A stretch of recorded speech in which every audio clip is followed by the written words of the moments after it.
네, 굿모닝 인포맥스 함께 하고 계시고요. 시장 얘기 이어가 보겠습니다. 한국투자증권 명동 PB센터 김호균 팀장 나와 계십니다. 안녕하세요. 네, 안녕하십니까. 네. 팀장님, 간밤에 미증시 어떻게 보셨는지 여쭤봐야 될 것 같은데 엔비디아 얘기를 안 할 수가 없는 게 왜냐하면 시장 반응이 너무 헷갈려요. 네. 시간외에서 뭐 기대치에 대비해서 조금 그 데이터 센터 매출 좀 빠졌다, 실망스럽다 그래서 빠졌었잖아요. 3, 4%. 네. 본장에서도 엔비디아는 크게 오르진 않았는데 엔비디아에 대해서 긍정적인 얘기가 많이 나와서 전체 기술주가 지금 올랐다? 네. 이런 지금 해석이거든요.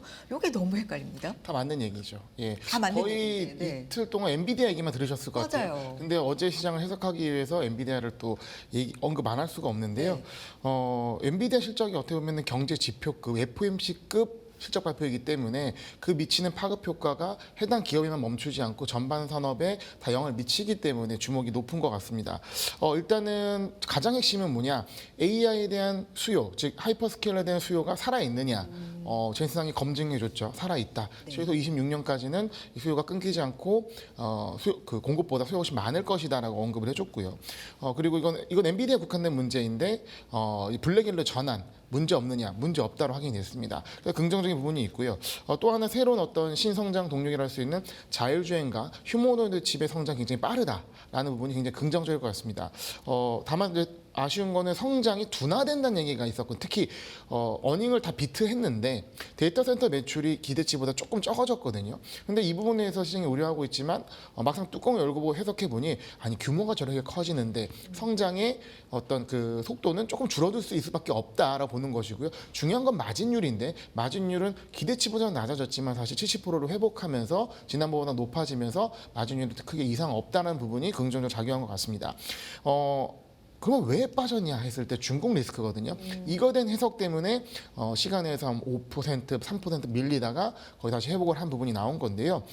사실 저도 어닝 플레이 관점에서 해당 기업이 이 수출이 재개가 되면서 기존의 손실을 처리했던 것이 플러스로 전환되게 되면 실적이 굉장히 크게 개선될 것이다라는 전망. 이게 월가의 전망에서도 거의 90% 이상의 하우스들이 긍정적으로 했던 분 이겁니다. 근데 이것이 전혀 반영이 안 된 거죠. 중국. 예, 네. 중국에 대한 어떤 매출 재개 부분이 반영이 안 되고 다음 가이던스에도 반영이 안 됐기 때문에 이 부분이 어쨌든 향후 반영될 수 있다는 부분에 있어서는 지금은 좋지 않지만 이후에 굉장히 강한 모멘텀이 있을 것이라고 보고 있는 것이고요.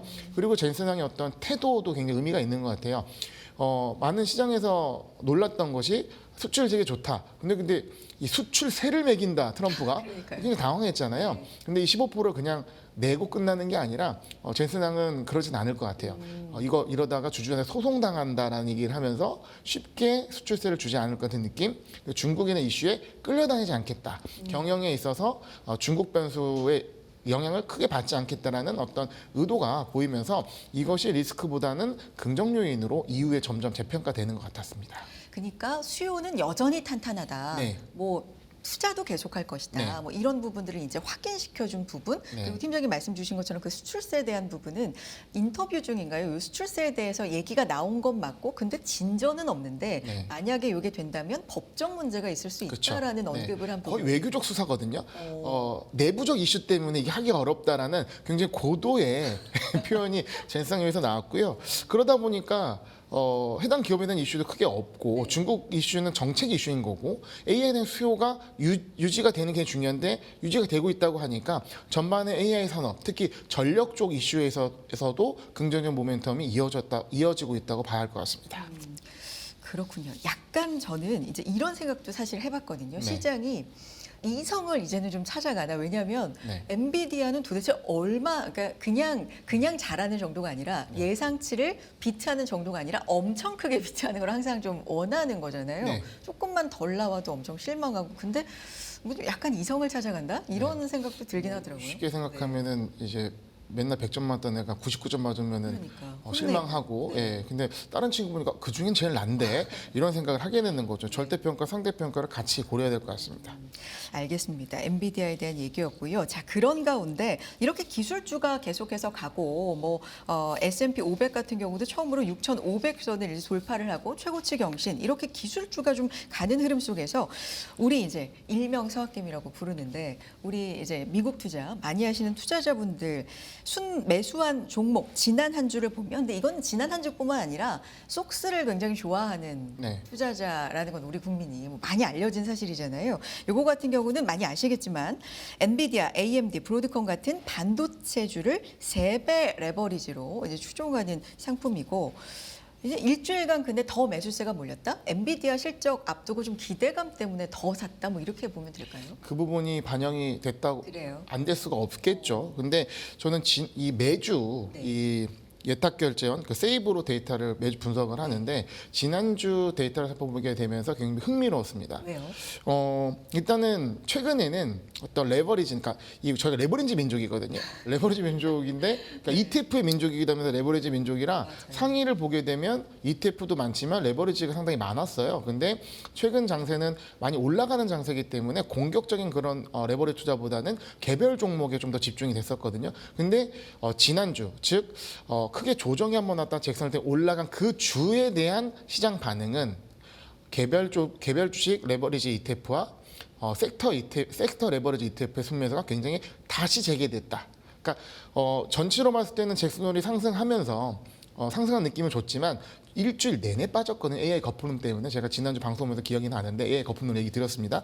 그렇게 시장이 빠지다 보니까 이때가 기회다 하면서 적극적인 레버리지 투자가 있었고 그 대장이 바로 속쓰리였던 거죠. 그래서 이런 하락에 대한 상승 기대 흐름도 있고 엔비디아에 대한 투자를 엔비디아로 하는 게 아니라 가장 효율이 좋다고 알려진 반도체 3배짜리 ETF로 투자하는 것이 경험적으로 쌓여있기 때문에 속쓰리에 대한 순매수가 압도적이었다라고 볼 수 있을 것 같습니다.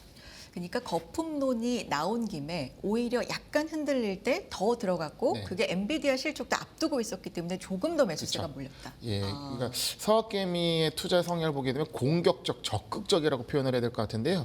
특히 하락장에서 굉장히 그렇게 투자를 그런 식으로 하게 됩니다. 정답은 아니지만 관세 충격 있을 때 이 테슬라 매수 2배 ETF 그리고 속슬 같은 ETF에서 거래량이 엄청나게 많았습니다. 그래서 그런 분을 이번에도 하락장 잠깐 있었는데 그때도 반영이 됐다라고 보시면 좋을 것 같습니다. 개인적으로 현장에서 보실 때 팀장님이 보시기에 이런 투자 성향은 네. 그 수익으로 잘 이어지나요? 개박해져. 경우에 따라.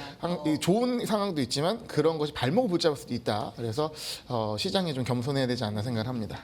알겠습니다. 다음 얘기도 이제 그런 관점에서 좀 나눠볼 텐데 외화 증권 보관 금액 요것도 이제 한국예탁결제원에서 볼 수 있잖아요. 이런 걸 좀 보면 약 265조 원 지난 21일 기준입니다. 이렇게 집계되고 월별 연중 최고치입니다. 지금 시장 흐름에 따라서 이것도 좀 변화가 있을 것 같은데 네. 이 흐름 좀 짚어주세요. 보관 금액이 꾸준히 상승했다라는 내용인데요. 왜 상승이냐 봤을 때 첫 번째로는 미증시가 랠리를 하니까 수익이 났죠. 수익이 나니까 보관 금액도 같이 늘 수밖에 없다라는 부분이 첫 번째 원인일 것 같고요. 두 번째는 이제 국장 실망감에 대한 그러니까 뭐 국장 탈출은 지능순이었다가 최근 들어서 이제 국장이 돌아오는 게 지능순이었는데 그런 기대감들이 약간 정책에 대한 무너지면서 다시 미장으로 돌아오는 수급의 변화가 뚜렷하게 나타났다. 사실 그거는 저도 마찬가지였습니다. 저도 기존에 운영할 때 투자 전략이 그러니까 자산 배분 전략이 미국 7, 중국 3 정도였는데 국내는 없었습니다. 근데 5월부터 국내에 대한 긍정적인 기대감을 갖고 국내 비중을 3까지 늘렸거든요. 네. 근데 시간이 2달 정도 지나다 보니 실제 국내에서는 수익이 잘 나지 않고 사이클 역시 짧은 그러니까 세론이 나온다고 하죠. 그런 부분이 계속 반영되다 보니까 수익률 차원에서 그리고 어떤 정책 실망감의 수급 변화의 차원에서 다시 미장으로 비중을 늘렸거든요. 이런 투자자들이 상당히 많았다라고 볼 수 있을 것 같습니다. 그리고 또한 장기적인 관점에서 미국 증시는 장기 우상할 수 있는 요건들이 많이 있고 특히 지금 AI 시대입니다. AI 메가 트렌드 직접 수혜주가 미국에 많이 있기 때문에 이런 것을 고려할 때 뭐 일시적으로 수급의 변화가 US에서 넌 US로 가는 흐름은 나올 수 있겠으나 장기적으로 미국이 항상 유리한 측면이 있다. 그래서 이번에 이런 매수 금액들이 올랐다라고 보여집니다. 우리가 항상 시장에 대한 믿음을 좀 얘기하잖아요. 근데 이제 국내 시장에 대한 믿음도 좀 탄탄해졌으면 좋겠다가 이제 모두의 바람이기는 한데. 저도 그렇게 그러니까요. 생각합니다. 네. 근데 미국 시장에 대해서는 그 믿음이 여전히 약간은 좀 단단해져가는 점점 뭐 이런 쌓여 게 있는 있는데, 거죠. 그렇죠. 네. 누적돼 있는데 네. 국내 시장은 그게 조금 최근에 정책적인 부분 때문에 흔들리다 보니까 쌓이다가도 무너지고 그렇게 되는 것 같습니다. 이 금액들이 좀 간 측면도 있다. 네. 알겠습니다. 중국 3 하셨던 건 줄이셨었어요? 미국 7, 중국 3? 어때 뭐 중국 잘 미국 갔었잖아요. 예, 그렇죠. 중국은 지금 요새 좋잖아요. 그러니까 중국 투자할 때 여러분들 포인트가 뭐냐면 꾸준히 스테디하게 올라가지 않습니다. 오. 예, 그러니까 국내보다 더 심한데 한 번에 올라갑니다. 그러니까 계속 횡보를 하다가 수렴을 하다가 한 번 레벨업하는 그림이 나오는데 최근 들어도 중국의 반도체 섹터를 중심으로 그리고 섹터를 많이 탑니다. 예, 그래서 그런 그 종목 선별이 굉장히 중요하고요. 중국은 그래서 좀 굉장히 횡보를 상당히 오래 하다가 정책 혹은 이슈에 의해서 그냥 줄 상한가가 여기도 기다림이 굉장히 중요한. 그렇죠. 그래서 전략적으로 그래서 중국 좀 미리 사놓는 전략이 좀 맞는 것 같고요. 예, 국내는 움직이면 빠르게 대응할 필요가 있고요. 미국은 좀 스테디하게 간다. 그렇게 생각하고 있습니다.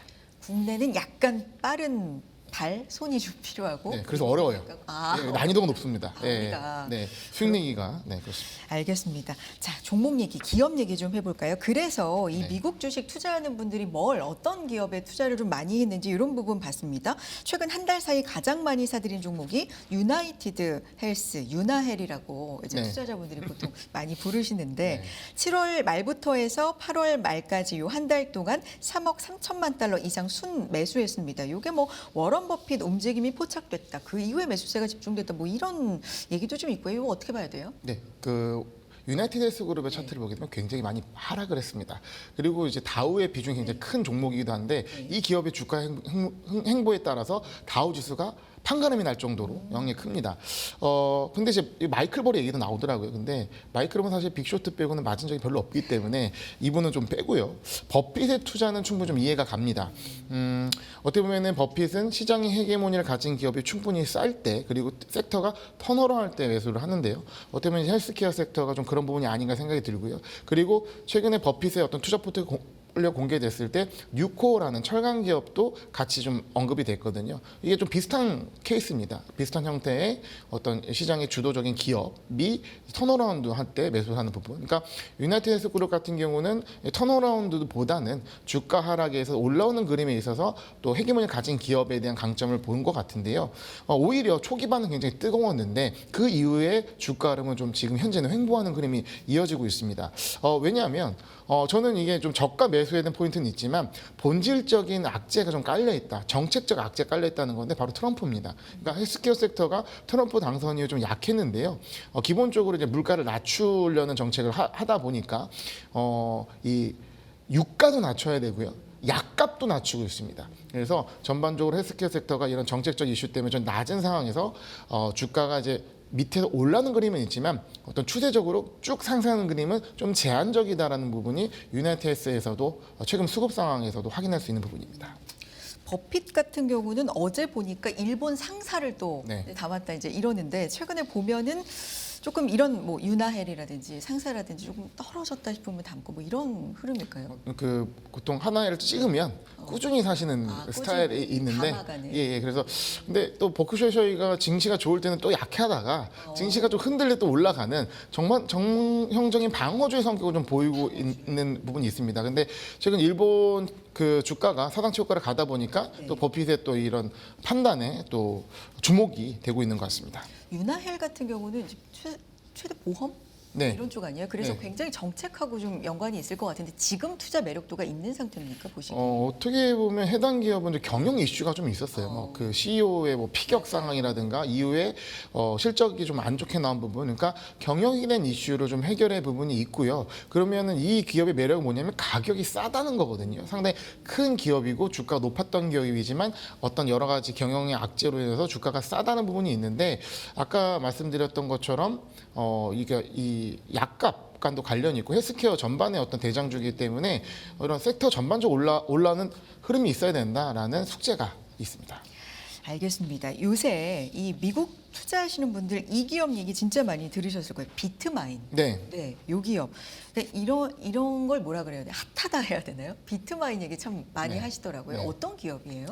간단히 설명드리겠습니다. 그러니까 아마 비트코인도 좋아하시고 이제 그러니까 서학개미인 분들은 이 마이크로 스트래테지는 다 아실 겁니다. 이름을 좀 사명을 스트래테지로 바꿨고 비트코인을 어마어마하게 보유하고 있는 기업으로 알려져 있는데 이 비트코인은 이미 이 회사가 너무 많이 사고 있으니 우리는 이더리움을 사겠다라고 등장한 것이 비트마인입니다. 그러니까 비트코인의 마이크로 스트래테지 전략을 이더리움에 쓰는 것이 비트마인이라는 회사인데요. 그래서 이더리움의 총 공급량의 5%를 확보를 하겠다는 목표로 운영을 하고 있고요. 이게 이더리움 트레저리 전략이라고 알려져 있습니다.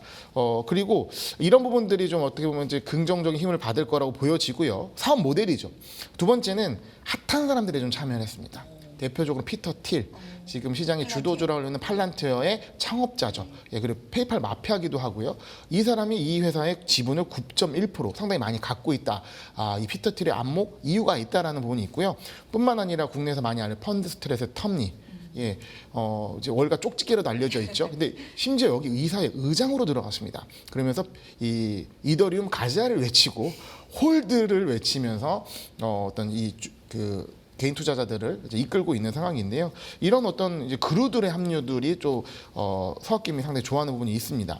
그리고 또 하나 이제 빠질 수 없는 캐시우드, 돈나무 누나께서 이 아크펀드에서 이 해당 종목을 계속 꾸준히 사고 있는 것이 실제 이제 펀드 데이터 내용에서 확인이 되고 있는 부분이고요.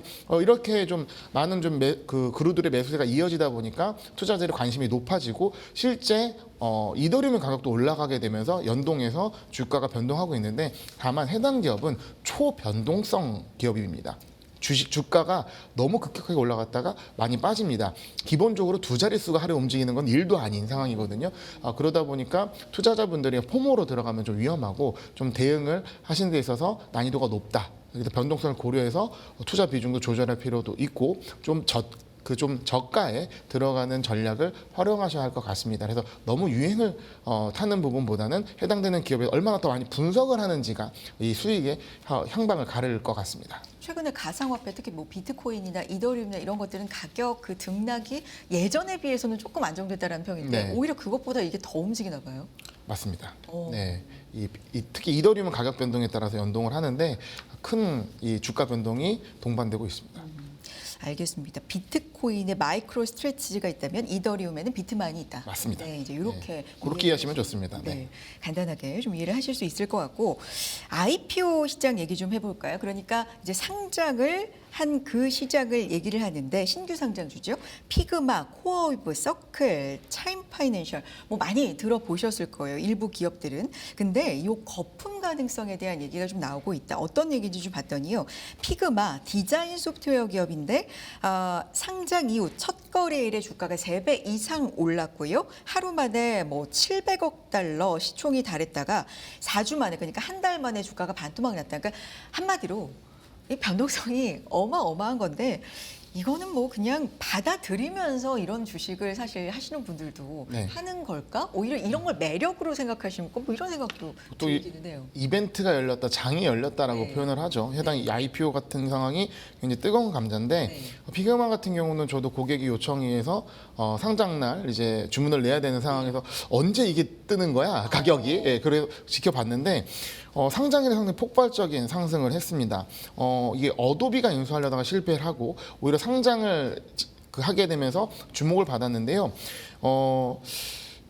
최근에 그러니까 주가가 좀 밀리는 원인을 보게 되면 이 구글이 나노 바나나라는 이 서비스를 또 오픈을 했는데 나노 바나나. 예, 네. 이게 또 그래픽 관련 AI 툴에서 굉장히 충격적인 아주 압도적인 퀄리티를 보여주고 있어서 기존의 이제 어도비라든가 그러니까 그래픽 관련된 소프트웨어를 제공하는 회사들 같은 경우는 약간 그거에 대해서 영향을 받고 있는 것 같습니다. 그래서 상장일에 공모가는 뭐 워낙 뛰어넘었고요. 시초가를 하회하는 주가는 현재 이어지고 있는데 그렇기 때문에 가격적 메리트는 좀 있다.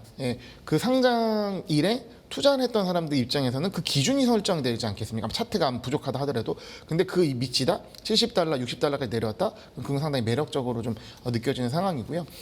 근데 이게 투자가 이 포모로 의해서 들어가면 좀 안 된다고 보여지는데 이 IPO 열풍 그리고 이어지는 밈 주식 열풍 그리고 아까 말씀한 서클 같은 기업, 뭐 비트마인 같은 이 크립토 관련주 열풍 자체가 어떻게 보면 작년에 그러니까 시장이 좀 랠리가 고점에 달했을 때의 상황과 매우 비슷하다. 밈 주식과 크립토 열풍 자체가 그러면 랠리의 끝점에 어떤 시그널이 아닐까라는 해석도 있기 때문에 이런 랠리에 동참하는 부분도 있지만 이 시그널을 어떤 전반적인 투자에 있어서 지표로 삼을 필요도 있다라고 생각합니다. 코어위브도 있죠. AI 클라우드 기업인데 네. 이것도 주가가 하락하면서 고점 대비해서는 수익률이 좀 많이 내려온 상태고 네, 어제는 많이 올랐습니다. 네. 네. 서클, 어제는 6% 이상 네. 올랐고 서클 같은 경우도 이제 말씀을 해주셨고 근데 이제 뭐 서클도 그렇고 앞에서 말씀해주신 비트마인 경우도 그렇고 트럼프 행정부 자체가 이 부분을 상당히 이제 밀고 있는 정책적으로도 네. 상황이잖아요. 그럼 정책에 어떻게 보면 밈이라고 볼 수 있지만 어떻게 보면 정책에 붙어서 가는 뭐 그런 주식일 수도 있잖아요. 이거를 딱 네. 표현하면 트럼프 트레이딩주라고 할 수 있겠죠. 그래서 뭐 양자 컴퓨팅, 뭐 또 SMR 쪽도 그렇고요, 드론 쪽도 그렇고요. 사실 기존에 움직이지 않았던 기존에 빅테크만 움직였다면 트럼프 등장 이후에 이런 크립토 관련돼서도 트럼프에 관련된 수혜주, 수혜 업종, 그래도 금리 관련된 업종 이게 겹치는 섹터가 또 있거든요. 그래서 그런 쪽들은 좀 많이 변동성 자체가 크다라고 보여집니다. 알겠습니다. 오늘 이제 우리 기준으로는 8월의 마지막 거래일이고요. 9월 얘기를 좀 해봐야 되는데 8월도 사실 계절적으로는 별로 안 좋다. 셀인 메이부터 나왔죠. 맞아요. 네. 세일인 메이에 뭐 8월은 다 휴가 가니까 안 좋고 네. 9월도 근데 만만치 않게 네. 계절적으로 안 좋다 이런 얘기 있어요. 네, 이러다 보면 양치기 소년이 될 것 같은데 사실 기존의 7월과 8월의 조정 원인은 조정의 가능성은 네. 관세 이슈 때문에 좀 불거졌는데 지금 자체는 관세를 트럼프가 좌지우지하는 상황이기 때문에 관세로 인해서 시장 충격 올 것 같지 않다라고 보고 있습니다. 그러면 어떤 이유에서 9월 위기에서 우리가 대비할까라고 했을 때 저는 고민 끝에 한 3가지 정도의 원인을 우리가 살펴볼 수 있을 것이다. 가능성을. 첫 번째는 FOMC 시점에서 금리 인하가 실제 실행이 될 때 아마 시장은 굉장히 환호할 겁니다. 금리 인하라는 호재 그리고 연내까지 몇 번을 하느냐 갖고 좋아할 텐데 금리 인하를 막상 하게 되면 부각되는 부분이 그럼 왜 했을까? 그럼 고용이 최근 악화된 부분이 나오는데 고용이 악화된다? 침체가 오지 않을까? 고용이 부러지면 소비도 안 좋아지지 않을까라는 이 경기에 대한 어떤 두려움이 살아날 수가 있습니다. 그래서 여기서 오는 어떤 시장의 좀 시그널, 위기 시그널이 있을 수 있고요. 두 번째는 미국의 금리가 좀 강하게 내려온다는 시그널이 나오는데 저쪽 우리나라 옆에 있는 일본은 금리가 상당히 장기간 올라가는 시그널이 계속 나오고 있습니다. 그러면 미일 간 금리 차가 좁아지게 되면 누구나 아는 작년 8월 5일의 충격 엔켈리 트레이드 청산이 오는데 당시에 엔켈리 트레이드 청산은 헤지펀드들이 약간의 이제 한머니성 자금이 일본에서 돈을 빌려가지고 미국의 빅테크를 투자했던 이 하나의 스킴 자체가 굉장히 유행이었는데 이것이 환매가 일어나면서 나왔던 이 수급적 하락장이었거든요. 근데 지금의 그런 자금 많이 없지만 한 10년 넘게 본질적으로 유지된 엔켈리 트레이딩 자금이 금리 차가 이렇게 장기적으로 좁아진다는 예측이 되면서 환매가 일어나게 된다면 시장이 굉장히 좀 취약한 우려가 나온다라는 부분이 나와서 BOJ에 대한 관심이 상당히 또 높아지고 있습니다. 그래서 이런 시그널 우리가 작년에 겪었기 때문에 주의해야 될 것 같고요. 세 번째는 최근 조정 때 나왔던 이슈죠. AI 버블론. 예, 그러니까 지금 FOMC를 기점으로 증시 한번 다시 올라가서 신고가를 돌파한다면, 야 시장이 진짜 안 빠지고 올라가네. 그러면서 약간 이제 버블론에 대한 두려움, 그리고 아까 IPO 열풍, 밈주식 열풍, 크립토 열풍 자체가 버블의 끝단의 어떤 시그널이기 때문에 이것이 보강되면서 AI 거품론이 어떤 리포트에서 좀 강화된다면.